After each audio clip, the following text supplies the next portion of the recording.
Quarter past the hour, welcome back to the Daily Buzz. In head drama today, it was the trial that captivated America for months, leading up to this shocking verdict.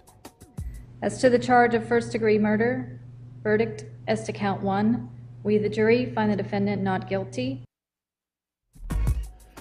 And we are joined now by the lead prosecutor on the Casey Anthony trial, Mr. Jeff Ashton. Good morning, Jeff. Morning. All right, so let's jump right into it. This is called head drama. That's head drama for you when you heard that. Now, I want to get to your reaction when you were in the courtroom, but you know, you're a lawyer that has to present things in a very professional manner.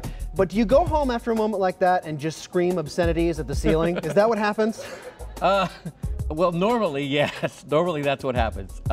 This case was a little bit different from my perspective because as soon as the verdict was over, I was basically on my way up to New York to do interviews and stuff like that. So it did. So you had to maintain your composure. Right. Were you shocked by it, or did you see it? I mean, now that we can look back, I mean, did you honestly see it coming, or were you as shocked as we were? No, I was as shocked as anybody. Probably more so. I mean, I'd like to claim to be clairvoyant and have seen this coming, but no, I didn't. We felt we had a really good case. Well, and if anyone wanted to believe that you had the case, right, it was you. And you have to believe in a case when you present it. Yeah. I mean, you get wrapped up in your argument and you see the other side, but you really believe in what you're saying. So yeah, we were just completely shocked. I mean, we were. I think we did a pretty good job of keeping our composure, but yeah, we were. And so, what was the Achilles heel? I mean, what why is it that she got off? In the months since the verdict, as I was working on the book, I was trying to kind of wrap my head around that.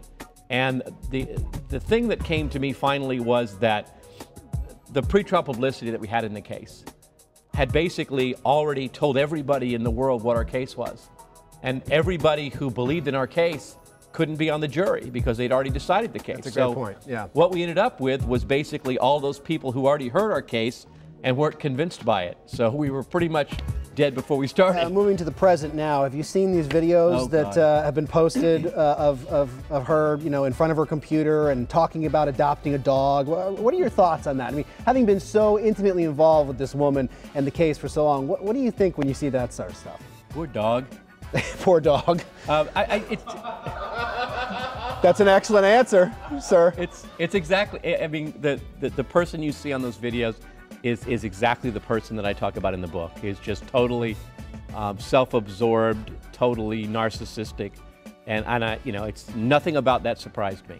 Yeah, and my co-host Andrea would say all the time during this trial, it's sort of the definition to the letter of sociopath, right? A person that doesn't even understand what she's done. Well, it seems that way, but to me, the better description of her is just a narcissist.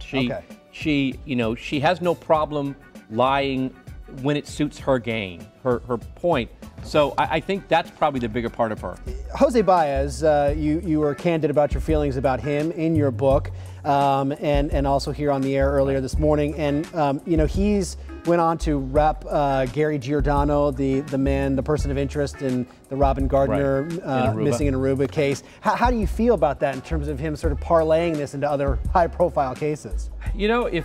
If people want to hire him, they saw the quality of his work on TV, and if they want to hire him, then more power to them. And I don't wish him any ill. I mean, I hope he goes on to a good career. I think he's got some good potential to be a good lawyer, as I said in the book. Oh, now come on, be fair. He does. Well, you did use the word potential. Potential, that's what I said. Okay. Also, we want to talk about the fact that you are running for state attorney, and you said of 2 counties, right? Right, it's the state attorney of the 9th Judicial Circuit, which is Orange and Osceola counties. Okay. I'm running for the office I used to work for, to run it. The primary is in August, and anybody who's interested can go to electjeffashton.com and check out the website. We've got some information on there and how people can help. Now, as a fair question, I think, and you've got thick skin, of course, having Sure. dealt with this whole thing. I mean, how do you feel as though your candidacy is negatively affected by, in essence, your failure to prosecute here? Well, I think people who watch the trial sort of can draw their opinions of the quality of the work. It's a showcase. You can't hide. It's out there. People can draw their own opinions. I think most people feel like we did a really good job in the case. It didn't go the way most people thought it should, but You know, the quality of the work is right there for people to judge. Okay. Can't spin it.